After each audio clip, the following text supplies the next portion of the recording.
So here's our game plan. We've grouped all the words into these 6 themes. Why? Because it helps your brain make connections. And trust me, that's the secret to actually remembering this stuff when you're taking the test. First up, let's talk about words of abundance. We're starting with 2 words that both kind of mean full, but you're about to see how being full can be a really good thing or a really, really bad thing. It all comes down to which word you pick. Okay, check this out. It's a perfect contrast, right? On the left, you've got team. Think of a river just teeming with fish. It's buzzing with life. It feels positive. Then on the right, you have reek. You know, a garbage can that just reeks of old food. That's not so good. It's a strong, awful smell. So you see, both words mean full, but teem is full of life, and reek is full of something, well, rotten. So how do we use these? Well, teem is great for positive things you can actually see, like a park teeming with families. But it also works for ideas, like a market teeming with opportunities. And reek can be used for things you can't literally smell, which is really useful. A business deal can reek of dishonesty. It just feels completely dishonest and corrupt. That's a great example of using a word for its negative feeling. So we've seen full of good stuff and full of bad stuff. But what about when a situation is just full of problems and you feel totally, completely stuck? Let's look at the words for that. In this section, we're covering words for those tough situations and also for how you might think, maybe, about how to get out of one. Okay, this is really cool because it shows a clear cause and effect. You've got the problems on one side, an impasse or a predicament. Then you have the possible reactions. You could become pensive. That's when you're thinking very deeply.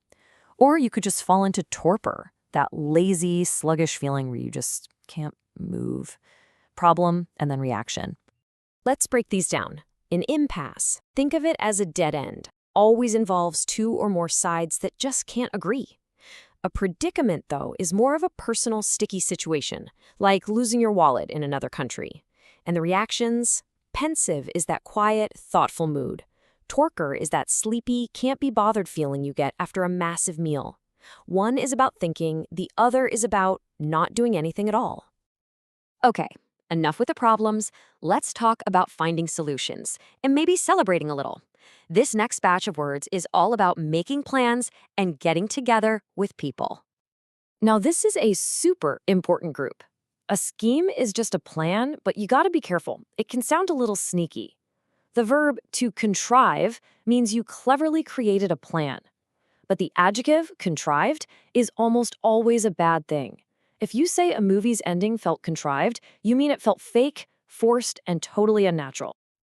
And here we have a nice, simple pair. The verb is convive. It just means to party, to eat and drink and have a good time together. The adjective is convivial. You can describe a person as convivial or a party atmosphere as convivial if it's super friendly, warm, and just full of life. These examples really show the different feelings. A government scheme can be a totally normal plan, but contriving an excuse? Yeah, that's definitely a bit sneaky. And that contrived ending is just unbelievable. But on the bright side, a team can convive after a big win and create a really convivial and welcoming party. Okay, next up, a section on combining and consuming. We're going to look at words for joining things, for ending things, and for taking in new stuff, whether it's ideas, companies, or even food. These 2 are perfect opposites. It's really simple if you think of it this way. The amalgamation of 2 companies is like a marriage. They come together to form one bigger thing. Dissolution, on the other hand, is like the divorce. It's the official, formal end of that partnership. Okay, these 3 are close, so let's get them straight. Assimilate is about people joining a new group or a new culture. Absorption is what your mind does when it's taking in new information. And ingestion is specifically what your body does when it takes in food or drink. So think, people, mind, body. That's the key difference. You can see here how these words are used in more formal settings. Amalgamation and dissolution pop up in business news all the time. Assimilate is about culture fit, absorption is about learning, and ingestion is a word you'll definitely see in health and science contexts. Using these will make your writing sound much more academic. Let's face it, things aren't always stable. So this next set of words is perfect for describing situations that are constantly changing, a bit unpredictable, or maybe not even fully baked yet. So what's the difference here? Well, the key thing is danger. A fickle friend just changes their mind all the time. It's annoying, maybe, but it's not dangerous. But a volatile situation, that's dangerously unstable. It feels like it could explode at any minute. So think of fickle as just unreliable, but volatile as unpredictably dangerous. Inchoate is such a great word. It's for that very, very beginning stage of an idea. You know, when a business plan is just a few scribbles on a napkin, it's not a real plan yet, it's just an inchoate concept. It perfectly describes that messy, early, undeveloped phase of, well, pretty much anything. So let's put them all together. Fickle weather is just unreliable. It changes all the time.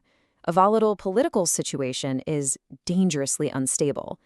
And an inchoate plan, well, it's just a dream at this point, with no real details. Unreliable, dangerous, or just not finished yet.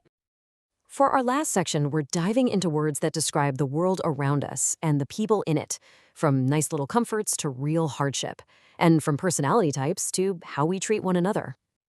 This slide covers a lot of ground. An amenity is a nice little extra, a feature that gives you comfort, like a swimming pool.